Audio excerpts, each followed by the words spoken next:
Hello friends, இந்த வீடியோவில் ஃபசல் அலி ஆணையம் இது தொடர்பான கொஷின்ஸ் தான் பார்க்க போகிறோம். ஃபர்ஸ்ட் கொஷின் பாருங்கள்.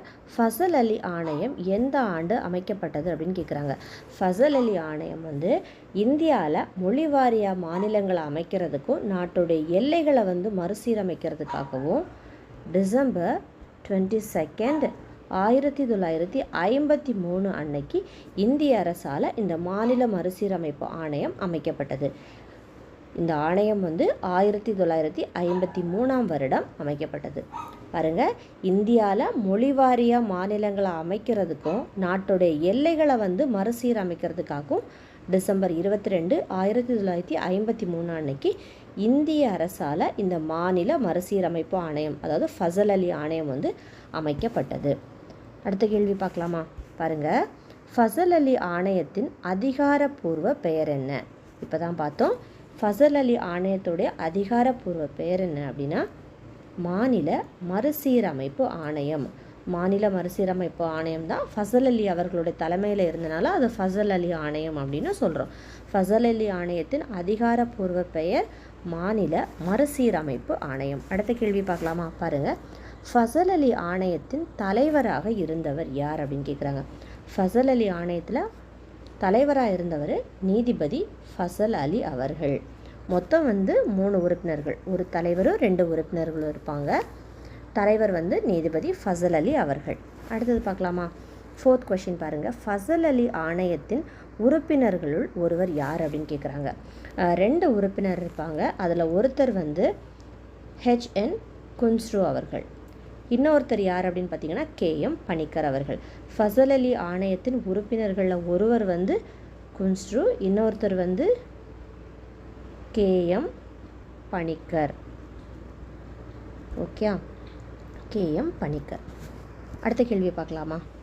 ஃபசல் அலி ஆணையத்தின் மற்றொரு உறுப்பினர் யார் அப்படின்னு இந்த கொஷினில் கேட்டிருக்காங்க. யார் அப்படின்னு பார்த்தீங்கன்னா KM பணிக்கர் அவர்கள். அடுத்த கேள்வி பார்க்கலாமா? பாருங்கள், ஃபசல் அலி ஆணையம் தனது அறிக்கையை எந்த ஆண்டு சமர்ப்பித்தது அப்படின்னு கேட்குறாங்க. ஃபசல் அலி ஆணையம் அவங்களுடைய அறிக்கையை 1955 செப்டம்பர் அன்னைக்கு அவங்களுடைய அறிக்கையை சமர்ப்பிச்சிருக்காங்க. 1955 செப்டம்பர். அடுத்த கேள்வி, 7வது கேள்வி பாருங்கள். ஃபசல் அலி ஆணையத்தின் முக்கிய நோக்கம் என்ன அப்படின்னு கேட்குறாங்க. ஃபசல் அலி ஆணையத்துடைய முக்கிய நோக்கம் என்ன அப்படின்னு பார்த்தீங்கன்னா மாநிலங்களின் மறுசீரமைப்பு. மாநிலங்களின் மறுசீரமைப்பு. அடுத்த கேள்வி பார்க்கலாமா? மாநில மறுசீரமைப்பில் ஃபசல் அலி ஆணையம் முக்கியமாக கருதிய காரணிகளில் ஒன்று எது அப்படின்னு கேட்குறாங்க. மாநில மறுசீரமைப்பில் ஃபசல் அலி ஆணையம் முக்கியமாக கருதிய காரணிகளில் ஒன்று எது அப்படின்னு பார்த்தீங்கன்னா மொழி. அடுத்தது 9வது கேள்வி. ஃபசல் அலி ஆணையத்தின் பரிந்துரைகளின் அடிப்படையில் இயற்றப்பட்ட சட்டம் எது அப்படின்னு கேட்குறாங்க. இந்த ஃபசல் அலி ஆணையத்துடைய பரிந்துரையின் அடிப்படையில் 1956 மாநில மறுசீரமைப்பு சட்டம் இயற்றப்பட்டது. ஸோ அப்போது மாநில மறுசீரமைப்பு சட்டம் தான் இந்த ஆணையத்துடைய பரிந்துரையின் அடிப்படையில் இயற்றப்பட்ட சட்டம். அடுத்த கேள்வி பார்க்கலாம். 10வது கேள்வி பாருங்கள். மாநில மறுசீரமைப்பு சட்டம் நடைமுறைக்கு வந்த நாள் எது அப்படின்னு கேட்குறாங்க. மாநில மறுசீரமைப்பு சட்டம் எப்போ நடைமுறைக்கு வந்தது அப்படின்னு பார்த்தீங்கன்னா நவம்பர் 1, 1956 தான் மாநில மறுசீரமைப்பு சட்டம் நடைமுறைக்கு வந்தது. அடுத்த கேள்வி பாருங்கள். ஃபசல் அலி ஆணையம் எந்த ஆணையத்திற்கு பிறகு அமைக்கப்பட்டது? எந்த ஆணையத்திற்கு பிறகு அப்படின்னா தார் கமிஷனுக்கு அப்புறம் தான். தார் ஆணையம். தார் ஆணையத்துக்கு அப்புறம் JVP கமிட்டி இருக்கும். JVP கமிட்டிக்கு அப்புறம் ஃபசல் அலி ஆணையம் அமைச்சிருப்பாங்க. ஓகே, தார் கமிஷன் 1948 ஜூன் 17 அமைக்கப்பட்டிருக்கும். அவங்களோட ரிப்போர்ட்டை அவங்க 1948 டிசம்பர் 10 அன்னைக்கு சப்மிட் பண்ணியிருப்பாங்க. அதுக்கப்புறம் JVP குழு 1948 டிசம்பரில் அமைக்கப்பட்டிருப்பாங்க. அவங்களோட அறிக்கையை அவங்க 1949 ஏப்ரல் 1 அன்னைக்கு சப்மிட் பண்ணியிருப்பாங்க. ஃபசல் அலி ஆணையம் டிசம்பர் 22 1953 ஸ்டார்ட் பண்ணியிருப்பாங்க, அமைக்கப்பட்டிருக்கும். அவங்களுடைய அறிக்கையை அவங்க செப்டம்பர் 1955 சப்மிட் பண்ணியிருப்பாங்க. ஸோ ஃபசல் அலி ஆணையம் எந்த ஆணையத்திற்கு பிறகு அமைக்கப்பட்டதுன்னா தார் ஆணையம். அடுத்தது பார்க்கலாமா? பாருங்கள், கீழ்கண்டவற்றில் ஃபசல் அலி ஆணைய உறுப்பினர் அல்லாதவர் யார் அப்படின்னு கேட்குறாங்க.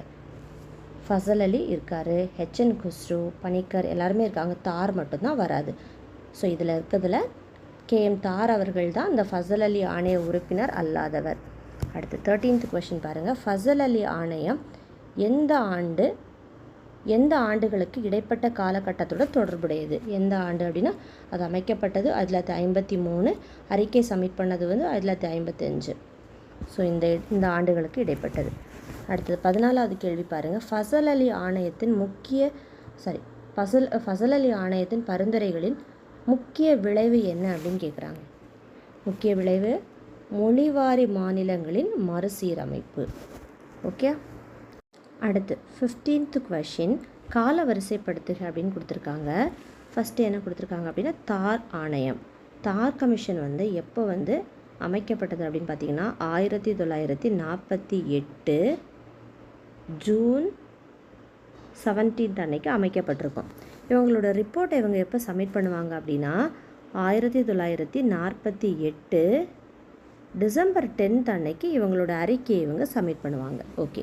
தென் ஜேவிபி குழு அப்படின்னு பார்த்தீங்கன்னா ஜேவிபி குழு வந்து 1948 டிசம்பரில் வந்து அமைக்கப்பட்டிருக்கும். இவங்களோட அறிக்கையை இவங்க 1949 1 ஏப்ரல் அன்னைக்கு வந்து சப்மிட் பண்ணியிருப்பாங்க.